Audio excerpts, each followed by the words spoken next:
Perkelahian. Sebenarnya Ethan ingin tertawa keras mendengar apa yang Lando salah satu teman Nico katakan.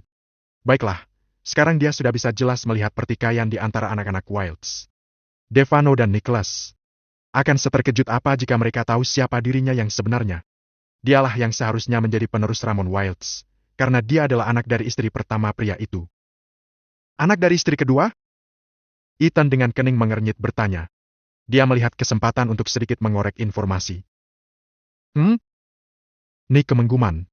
Pria itu meletakkan puntung rokok ke atas asbak, kemudian meraih gelas yang masih terisi cairan berwarna coklat terang. Ethan tidak pernah menyentuh minuman tersebut, tapi dia tahu minuman macam apa yang sekarang sedang ditinggak oleh atasannya. Lalu, bagaimana dengan istri pertama? Nick yang baru saja menelan cairan pahit namun menjadi candu baginya tersebut, menoleh dengan cepat. Melihat keterkejutan wajah Nika, Ethan mengangkat sepasang alisnya. Ada apa? Bukankah jika ada istri kedua, berarti ada istri pertama? Ethan memperlihatkan wajah polos seolah pria itu tidak tahu apa-apa. Seakan dia tidak mengerti sedikit pun tentang keluarga Wilds. Apa istri pertama tidak memiliki anak? Tanyanya kembali. Jangan pernah membicarakan itu lagi. Dia sudah mati. Nika, dengan wajah memerah menekan setiap kata dari kalimat terakhirnya. Hanya itu yang perlu kamu tahu, Ethan. Ethan mengamati setiap inci wajah Nicholas, sebelum kemudian menganggukkan kepala. Baiklah, saya mengerti. Ujarnya menahan kedua telapak tangan yang sudah ingin mengepal kuat, lalu melayangkannya ke wajah pria di depannya. Sekuat tenaga Ethan menahan amarah mendengar bagaimana Nick berkata tentang ibunya. Ibunya jelas masih hidup, dan dia akan membuat siapapun orang yang berada di balik peristiwa 28 tahun lalu membayar mahal perbuatannya. Bagus. Nick tersenyum. Tangan kiri pria itu terangkat menepuk bahu sang bawahan. Kepalanya mengangguk beberapa kali. Minum. Nick menggeser gelas ke depan Ethan, lalu satu tangan pria tersebut meraih botol kaca tak jauh di depannya. Maaf, saya harus tetap sadar supaya bisa berpikir jernih. Ethan menolak. Gerakan tangan Nick meraih botol kaca terhenti. Kepala pria itu berputar ke samping. Beberapa detik, yang Nick lakukan hanya mengamati sosok dengan tubuh atletis dan juga penampilan yang tidak jauh berbeda dengan beberapa orang yang berdiri di ujung ruangan. Apa kamu bisa bela diri? Tanya Nick setelah memperhatikan perawakan Ethan dengan seksama. Melihat anggukan kepala pria yang baru 1 hari bekerja di bawahnya, tidak membuat Nick heran. Bagus. Itu berarti aku bisa mengandalkanmu dalam banyak hal. Nika kemudian tersenyum. Tidak salah aku memilihmu. Lanjut Nika memuji dirinya sendiri yang langsung memilih Ethan untuk bekerja padanya begitu menerima laporan beberapa orang yang datang pada saat tes perekrutan pegawai perusahaan. Menoleh ke samping kanan, Nika menggelengkan kepala melihat kedua temannya yang sudah kembali sibuk dengan para wanita. Pria itu kembali memutar kepala ke arah Ethan.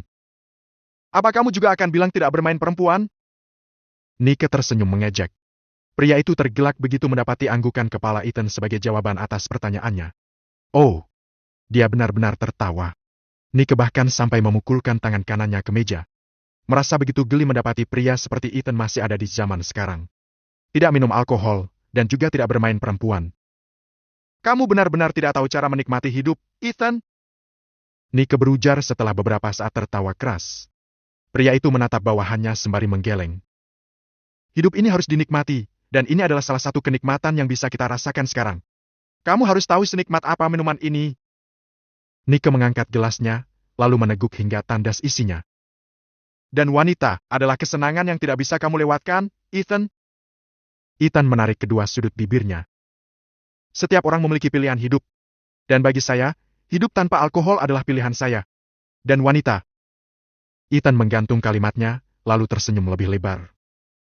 Wanita adalah makhluk yang harus diperlakukan dengan segala penghormatan, karena kita terlahir dari wanita. Bukan untuk sekedar dijadikan mainan dan pemuas hawa nafsu. Kalimat panjang lebar yang terucap dari bibir Ethan, membuat kedua orang yang sedang beradu bibir dengan wanita pegawai klub itu menghentikan kegiatan mereka. Baik Lando, maupun Ryan memutar kepala ke arah satu titik yang sama. Kamu sepertinya salah pilih anak buah. Kalian tidak sehati. Ryan berkomentar. Pria itu menatap tidak suka Ethan yang seolah baru saja memberinya ceramah. Dia bukan akuntan, tapi pemimpin agama. Sinis pria itu. Ethan mengalihkan tatapan ke arah Ryan, lalu tersenyum. Saya hanya memberi tanggapan pada apa yang Bos Nick katakan. Secara personal, tidak ada hubungan dengan pekerjaan saya. Sebaliknya, Jika saya menikmati apa yang menurut kalian nikmat, apa menurut kalian saya akan bisa bekerja dengan maksimal?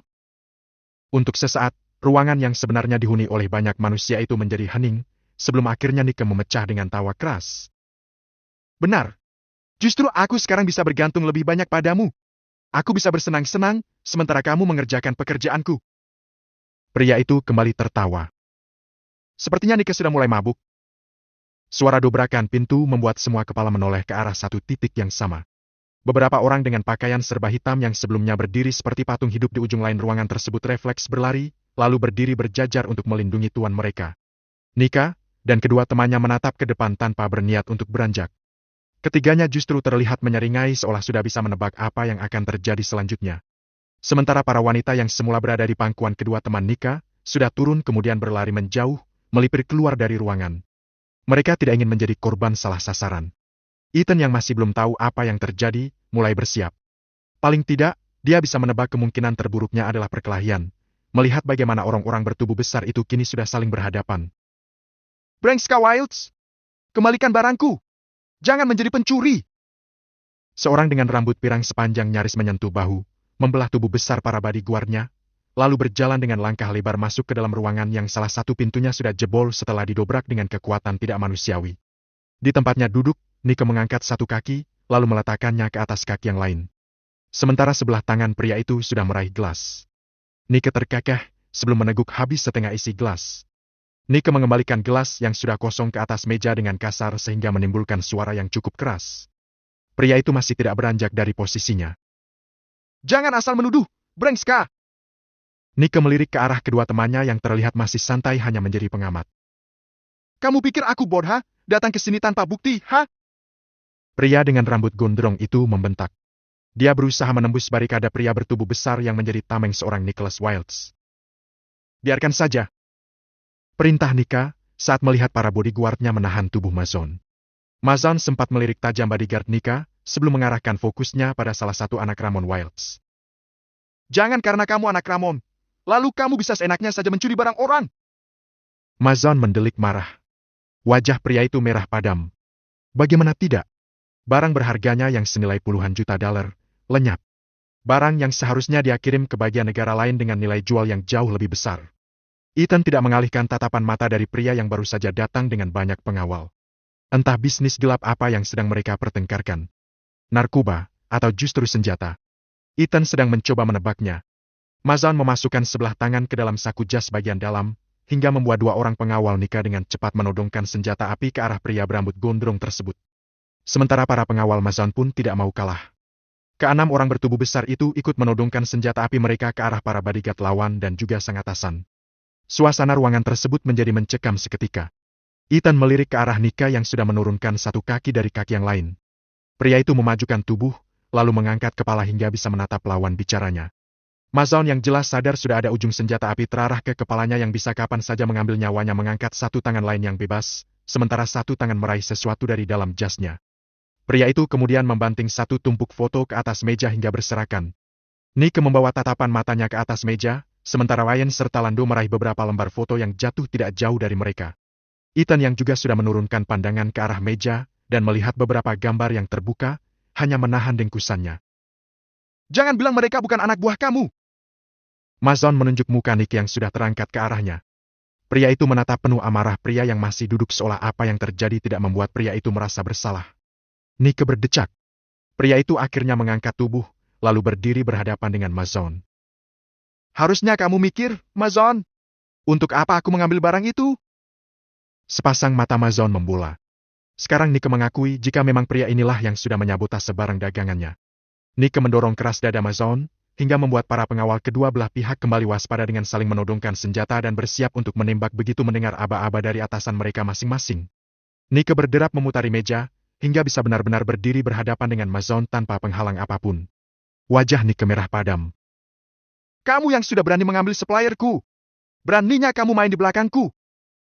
Ethan berdiri. Pria itu mengamati sang atasan. Wajah asli pria itu sudah terlihat. Sangat berbeda dengan Nike sang direktur keuangan yang murah senyum ketika di kantor. Ethan sekarang benar-benar paham untuk apa Marco mendidiknya seperti seorang tentara. Karena jelas, dia harus masuk ke dalam dunia hitam yang bisa saja langsung membuatnya berpindah alam jika dia lemah. Nike mengetatkan katupan sepasang gerahamnya. Dengan mata yang menyorot penuh kemarahan, tanpa aba-aba, pria itu memukul Mazan dengan kuat dan cepat, hingga tubuh Mazan terdorong ke belakang beberapa langkah. Para pengawal Mazan langsung maju, namun ditahan para pengawal Nika.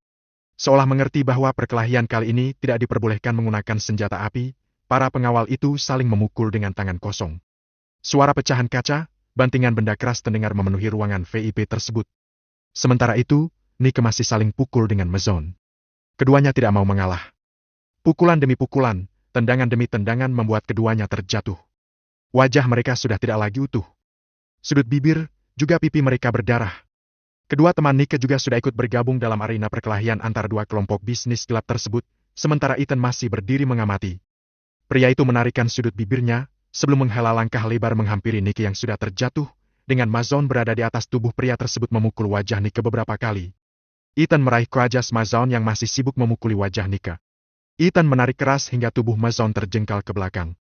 Ethan menoleh ke arah Nike yang menatapnya, sementara sebelah tangan pria itu mengusap darah yang keluar dari sudut bibirnya. Ethan menyeringai. Pria itu kemudian memutar kepala, lalu dengan keras memukul wajah Mazan yang baru saja berdiri, dengan telak. Wajah Mazan tertoleh ke kanan. Pukulan yang sangat kuat membuat tubuh Mazan terhuyung, hingga akhirnya terjatuh lantaran tidak bisa menjaga keseimbangan tubuhnya. Ethan berderap menghampiri Mazan yang sedang berusaha untuk kembali berdiri. Wajah pria itu sudah babak belur. Mazan meringis kesakitan. Pria berambut gondrong tersebut masih susah payah mencoba kembali bangkit, sebelum terhenyak ketika merasakan tubuhnya tertarik ke atas dengan kasar. Ethan mengunci kedua tangan Mazan ke belakang tubuh, kemudian melingkarkan satu lengannya ke leher pria tersebut. Ethan meliarkan sepasang matanya mendapati semua orang sedang sibuk saling menghantam, memukul, menendang, mendorong. Ethan kembali memperlihatkan seringai mengerikan. "Hentikan semua!" Ethan berteriak keras hingga suaranya menggema di dalam ruangan tersebut. Gerakan semua orang terhenti. Beberapa orang yang sedang merasakan dinginnya lantai setelah menerima pukulan maupun tendangan, mendongak. Mereka memanfaatkan momen saat lawannya menghentikan pukulan atau tendangan mereka untuk kembali bangkit. Di belakang Ethan, Nike berdiri. "Hentikan, atau leher bos kalian akan patah saat ini juga." Mazan yang berada dalam penyanderaan Ethan meringis, saat Ethan menguatkan belitan lengan pria itu di lehernya. Kepala Mazan menggelang dengan bola mata menatap para bodyguard-nya. Pria itu seolah memberikan isyarat agar mereka mundur, dan tidak lagi menyerang. Leher pria itu tercekik. Keenam pengawal Mazan menghela kaki ke belakang dengan kedua tangan terangkat. Mereka tidak mau mengambil resiko leher bosnya benar-benar patah. Pria itu terlihat begitu mengerikan. Ethan menatap satu persatu pengawal Mazan dengan sorot mata penuh ancaman. Seakan pria itu mengatakan jika dia benar-benar akan mengakhiri hidup bos mereka, apabila mereka berani macam-macam. Detik berikutnya, Ethan mengalihkan tatapan pada Mazan yang masih meringis. "Apa sekarang masalahnya sudah selesai?" Pria itu berkata di telinga Mazan, sementara lengannya menekan semakin kuat hingga sang lawan semakin meringis kesakitan. Iya." Susah payah Mazan menjawab. Pria itu benar-benar merasa kesakitan. "Masalah selesai. Tidak ada lagi barang hilang, dan tidak ada lagi foto-foto itu. Berikan file asli foto-foto itu sekarang." Ada di sasaku." Belum sempat Mazan menyelesaikan kalimatnya, Nike yang berdiri di belakang Ethan langsung maju kemudian mencari barang yang dimaksud ke dalam saku jas Mazan. "Itu hanya salinan. Minta anak buahmu mengirim data aslinya sekarang juga. Leilai, lepaskan aku dulu." Nike langsung meminta satu anak buahnya untuk menodongkan pistol ke pelipis Mazan. Ethan melepas belitan lengannya di leher Mazan, namun tidak dengan kuncian tangan pria tersebut. "Jangan bertindak gegabah atau nyawamu benar-benar akan melayang," ancam Ethan sebelum kemudian melepas kuncian tangan Mazan. Mazan mengusap lehernya yang masih menyisakan rasa sakit. Pria itu kembali meringis. "Cepat! Hubungan anak buahmu dan berikan data aslinya." Nike mendelik ke arah Mazan. Mazan menoleh, lalu balas memendelikkan matanya. Meskipun begitu, pria itu kemudian mengambil ponsel dari saku, lalu jemarinya mulai menggulir layar. Ethan berdiri di belakang Mazan memperhatikan pria tersebut yang sedang menghubungi seseorang. Tidak lama percakapan Mazan dengan siapapun orang yang tersambung melalui alat penghubung bernama ponsel, berakhir. Suasana dalam ruangan tersebut kemudian kembali mencekam. Para pengawal Nika sudah merampas senjata api milik pengawal Mazan, lalu menodongkan senjata api mereka sendiri. Sementara Nike beserta kedua temannya sudah kembali duduk ke sofa. Satu-satunya benda yang masih utuh. Meja dan botol serta gelas-gelas sudah tak lagi berbentuk. Pecahannya berserakan di lantai. "Ais, Brengska!" Minuman kita terbuang sia-sia. Kesal Lando. Pria itu mengamati lantai dengan kepala menggeleng. Sementara kaki yang terbungkus sepatu kulit mahal itu menyingkirkan pecahan-pecahan kaca di dekatnya. Kamu tinggal pesan lagi, apa susahnya? Pesta baru akan dimulai. Ryan berucap sembari menyeringai. Ternyata kamu tidak salah pilih orang. Pria itu mengedikkan kepala ke arah Ethan yang masih berdiri tegap di belakang Mazon. Nick menganggukkan kepala sembari terkekeh. Dia juga sempat takjub melihat kecepatan gerakan Ethan ketika melumpuhkan Mazon. Pria itu benar-benar menguasai bela diri dengan sangat baik. Bahkan, bisa dia lihat, kemampuan bela diri Ethan melebihi para pengawalnya. Apa sebaiknya dia jadikan Ethan pengawalnya saja? Pria itu membantin. Dia akan merasa tenang dengan pengawal seperti Ethan. Dia cekatan dan juga kuat. Pun Ethan memiliki aura menakutkan yang sanggup melumpuhkan keadaan. Seperti saat pria itu meminta semua orang berhenti. Dia bahkan merinding saat mendengar suara berat dan keras penuh ancaman pria tersebut. Beberapa saat terlewat, seorang pria muncul bersama seorang wanita yang membawa nampan di belakangnya. Pria itu meringis ngeri. Sorry, Sam. Baru saja Mazon bikin pesta. Kamu hitung saja berapa kerugiannya, dan minta Mazon bayar. Yang disebut namanya untuk membayar kerugian, menoleh dengan cepat ke belakang, lalu mendelik. Tak ia hiraukan pucuk senjata api yang nyaris menempel di pelipisnya. Aku sudah kehilangan uang puluhan juta dolar, dan kamu masih minta aku membayar semua ini? Mason tidak terima. Gila saja si Nika. Dia jelas nyaris bangkrut.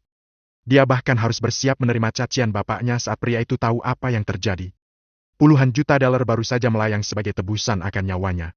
Sepertinya, dia bisa selamat dari entah siapa pria yang menjadi pelayan Nick yang baru saja melumpuhkannya. Namun nyawanya masih terancam di tangan bapaknya sendiri. Salah kamu sendiri. Kenapa kamu main serobot market orang? Kalau kamu mau dagang, cari supplier sendiri, jangan sok-sokan merebut sumber makanan orang lain.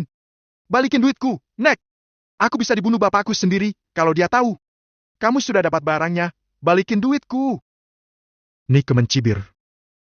Itu untuk pelajaran supaya kamu tidak pernah lagi main di belakang punggungku. Sahutnya tidak mau mengembalikan uang puluhan juta dolar yang sudah Mazon keluarkan untuk membeli barang-barang haram itu. Keuntungan yang besar membuat Mazon tergiur hingga melakukan apa saja untuk bisa mendapatkan barang tersebut. Dia bahkan sudah menghitung berapa banyak keuntungan yang akan dia peroleh setelah menjual satu kontainer berisi barang haram tersebut ke pembelinya. Mazon menghembuskan nafas panjang. Kepalanya pusing, sementara Nike dan dua orang temannya sudah tertawa sembari menikmati minuman yang baru saja diantar langsung oleh pemilik klub. Pria itu mengetatkan katupan sepasang rahangnya. Inginnya menerjang, lalu memukuli wajah pria yang sedang menyeringai ke arahnya tersebut. Nyaris 45 menit, akhirnya seseorang tiba dengan nafas ngos-ngosen.